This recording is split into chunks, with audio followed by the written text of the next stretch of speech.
this video, I'm sharing 7 piano tips that are a game changer for piano beginners, making you improve with just small adjustments.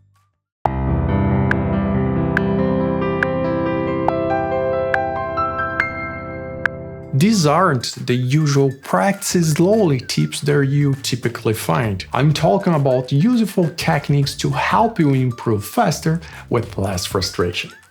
Let's dive in.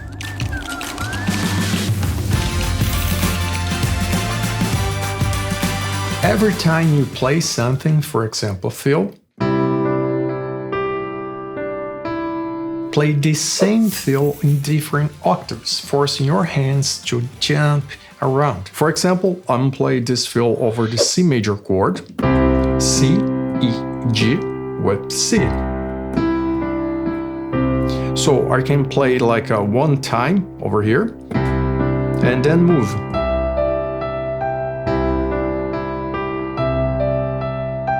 Or even change the chord progression. For example,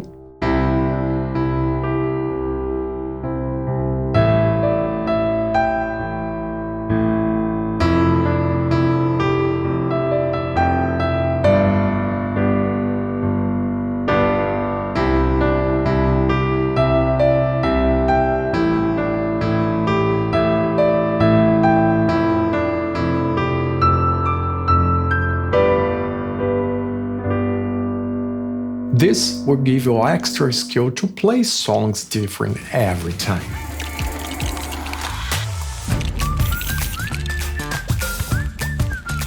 Chord affirmation is the technique that works so well in the most of the situations. For example, when I'm playing a chord, C major, C, E, G, chord affirmation is when I move the same notes around over the piano. I have the C major.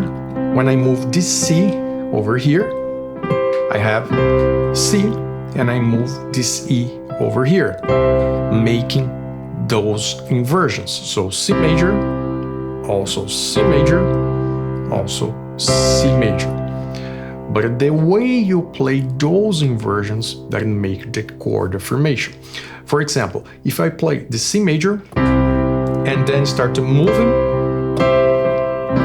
I have the affirmation. And by the way, for a local piano course, especially for beginners, I'll leave the link of my course in the description down below. And the best part of the chord affirmation, it's because you're playing 2 skills at the same time: inversions and rhythm patterns. For example, in this song, I can play like this,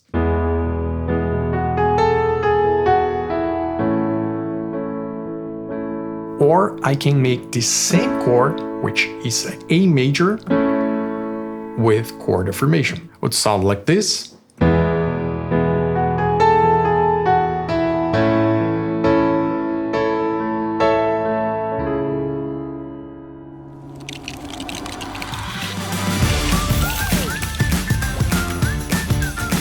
The sustain pedal is something we're going to use 99% of the time, because it's responsible to connect the sounds. When you play chords, for example, C major, and then move to F without the pedal, will sound like this.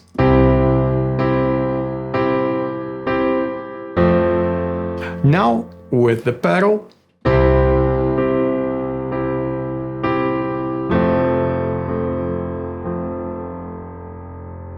and you can use this pedal in 2 different ways. First, chord to chord or phrase to phrase. For example, one chord to the next chord, or phrase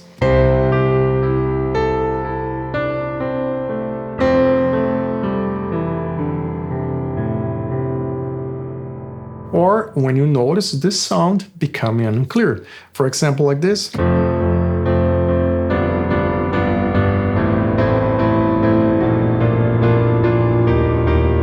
It's too muddy, too much sound, too much things that are connected. And how do we know? Just play the song and try to make those connections without the muddy sound.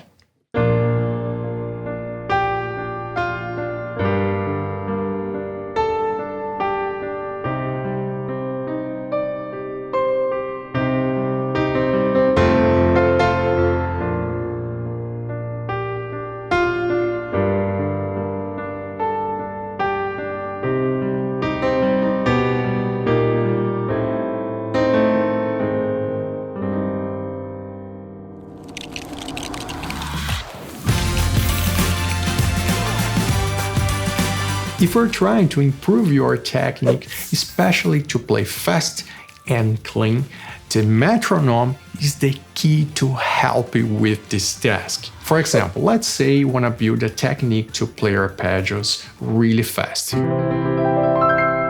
The best way is to use the metronome to help your brain make those connections, play really slow, and then increase your speed, like 5 or 10 BPMs at a time.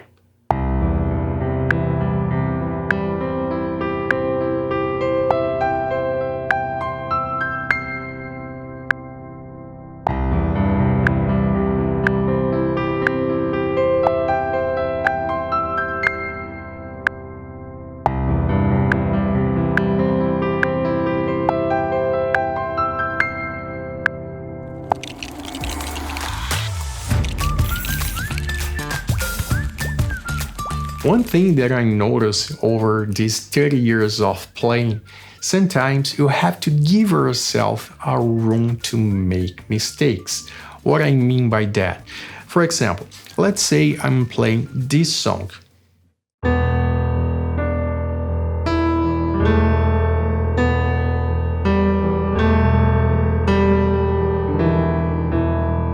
And at some point I wanna do some improvisation. Like this. And I'm not concerned about this sound 100% correct. I'm just trying to do something and then you make some corrections. Again.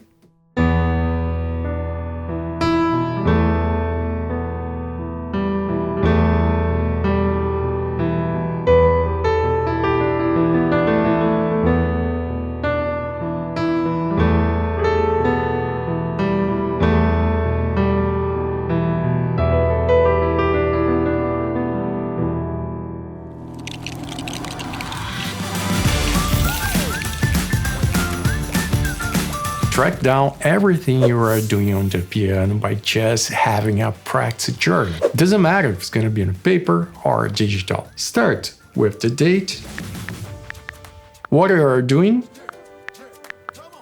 the metronome BPM, if that's the case, and then add some comments to give yourself some reference. This simple thing definitely will help you to achieve your goals.